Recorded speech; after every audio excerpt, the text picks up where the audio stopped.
Sapporo. Nous nous y sommes rendus 2 fois durant 2 saisons complètement différentes l'une de l'autre. Nous y avons vu plusieurs visages d'une même ville. En hiver d'abord, où le froid est brutal et la neige magnifique. Puis en automne, où les couleurs transforment chaque rue en tableau incroyable.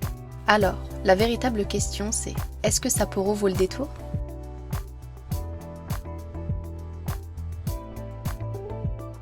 Quand on arrive à Sapporo en hiver, la première chose qui frappe, c'est la neige. Elle est partout, épaisse, douce et omniprésente. Par contre, il fait aussi très froid, mais l'air semble pourtant vivifiant. Il donne envie de marcher, de se promener dans les longues avenues et les parcs pour se lancer des boules de neige et retrouver son âme d'enfant. On a aussi profité des illuminations et de l'ambiance nocturne vivante de Sapporo.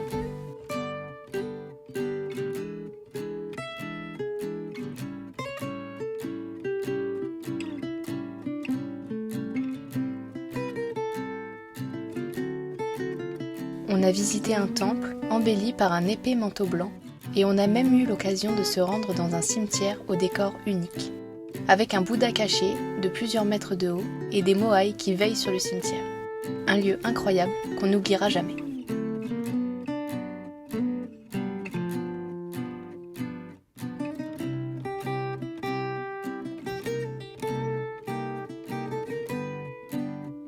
Pour se réchauffer, on a visité le musée de la bière.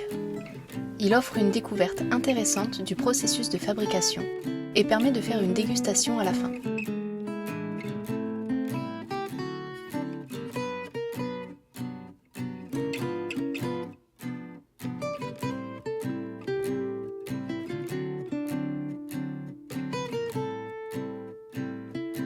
On a aussi eu l'occasion de se rendre en haut de la Sapporo Tower pour observer le magnifique parc Odori recouvert de neige.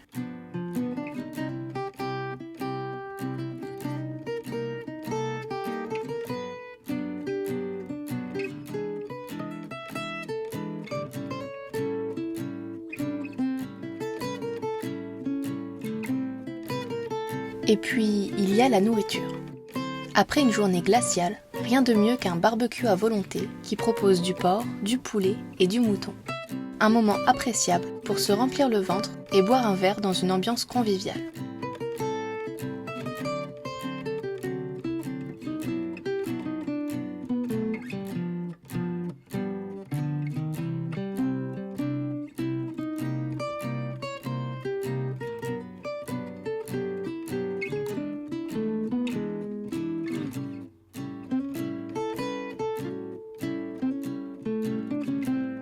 Les gyoza ne sont pas en reste, car on en trouve une grande variété, surtout si on décide de se rendre au gyoza bar. Le lieu idéal pour grignoter différents types de gyoza.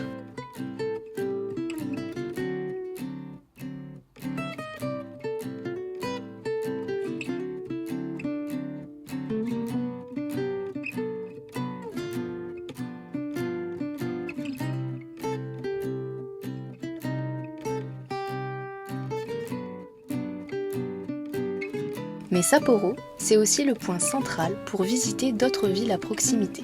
On s'est rendu à Yoshi pour découvrir la distillerie Nikka afin de connaître le processus de fabrication du whisky et pour en goûter quelques-uns à la fin de la visite.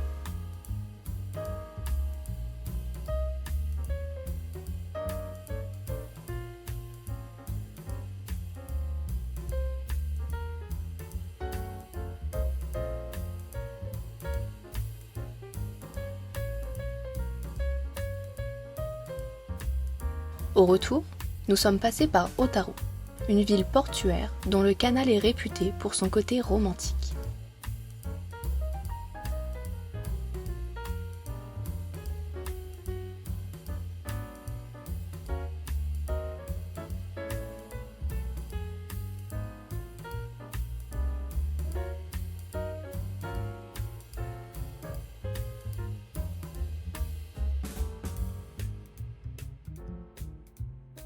Pour résumer, Sapporo en hiver, c'est une ville qui semble avoir été pensée pour la neige.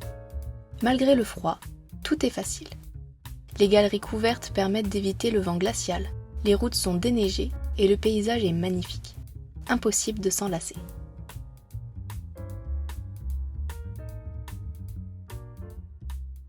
Et puis, il y a une autre facette de Sapporo. celle que nous avons vue en automne. Quand nous sommes revenus, la ville était méconnaissable. Fini la neige, place aux couleurs éclatantes. Les parcs s'étaient parés de vert, d'orange et de rouge. Nous nous sommes longuement promenés dans le parc Odori pour profiter des magnifiques couleurs de l'automne.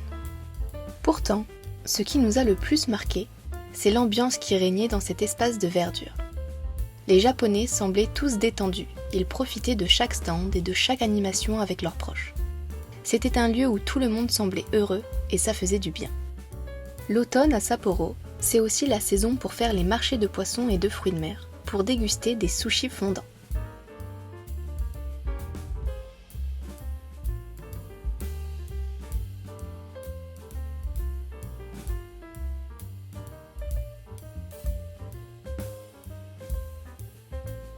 On a aussi longuement profité de la Tanuki-Koji Shopping Street, une avenue commerçante où on trouve absolument de tout. Restaurants, boutiques, gâchapons, cafés et beaucoup d'autres choses. En plus, cette avenue est couverte, c'est donc agréable pour se balader, même lorsqu'il pleut. Nous avons également profité de la magnifique ambiance des rues, totalement différente de l'hiver. On y voit plus de choses et on apprécie chaque décor avec un œil nouveau.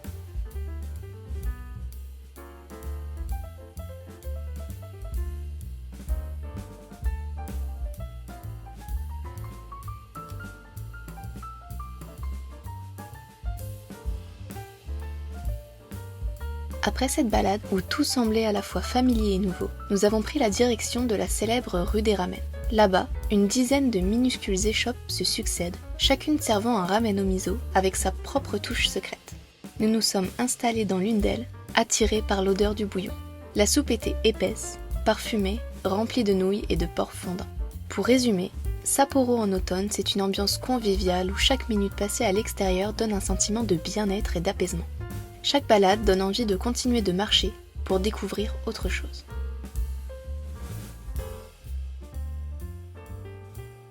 Nous n'avons pu visiter la ville qu'en hiver et en automne, mais avec ces deux expériences, une chose est sûre, chaque saison transforme la ville. L'hiver, Sapporo sous son aspect le plus spectaculaire, de la neige à perte de vue et une ambiance féerique. L'automne, c'est une Sapporo plus douce et plus colorée, une saison parfaite pour prendre son temps et explorer. Est-ce qu'on y retournera au printemps ou en été ? C'est certain. Mais on sait aussi déjà qu'on y reviendra en hiver, pour retrouver cette atmosphère unique.